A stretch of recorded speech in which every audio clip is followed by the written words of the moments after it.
I always created open-ended questions, right? And these questions have kind of stumbled some of our past guests. So I don't want to make it, I don't want to box you in. So let's just do this on a takeaway on what we discussed so far with ADUs and housing and kind of what's going on. Is there anything you want to share, or maybe you want to add to the conversation as an end value to our viewers, right? So, and it's open-ended, so it could be anything. We could start with Jordan.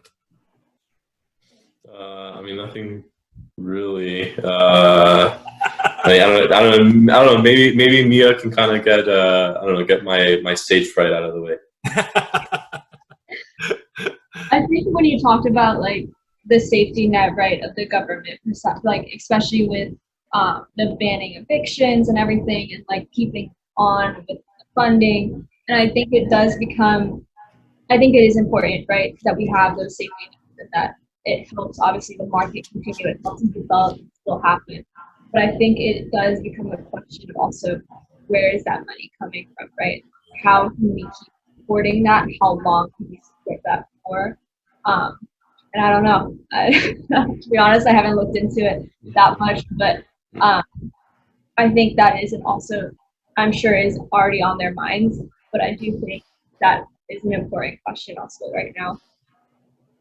Yeah, and I just want to add, I think all topics that were discussed today are going to be part of a ongoing conversation. I mean, this is part of a much smaller, part of a much larger conversation, right? And so I just hope that our viewers found some value in this, and hope that they are inclined to kind of tune in next time, and maybe we can dive into the weeds on some other stuff going on here with real estate and land use and development going on in the city.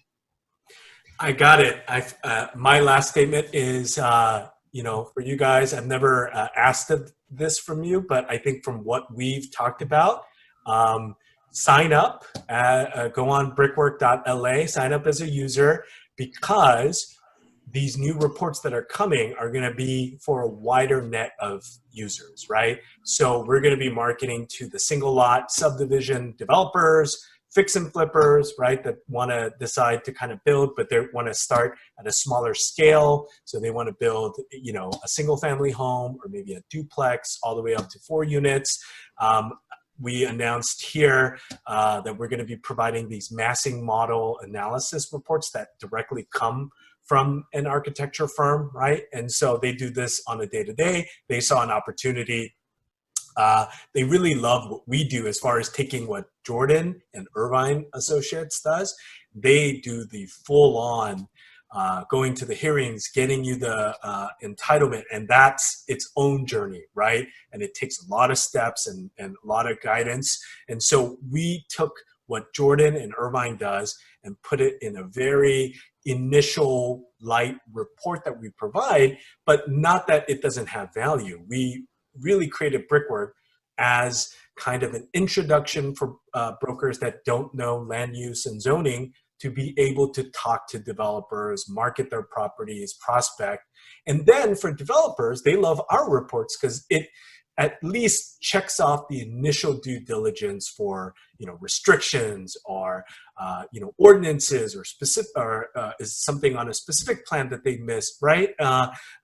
Queue conditions, delimitations. I mean, there's so many things initially as a checkoff that our reports do, but the more value we're providing is an architect to look at it and start to mass it physically. Because we always just give you, hey, build 100 units. But Jordan could say, right, like those, projects that he's working on right now, even though that you could have built 100 and everyone wants to get to that max limit, they probably built 90, 95. There's so many variables, right? Physical variables to that site that determine what ends up being built there by the developer. So that's my parting thought is, register, pull a Brickwork report, and then if you're a developer watching this or a broker, then I would highly recommend Irvine and Associates and Jordan as your planner to be able to take your case and get it fully entitled.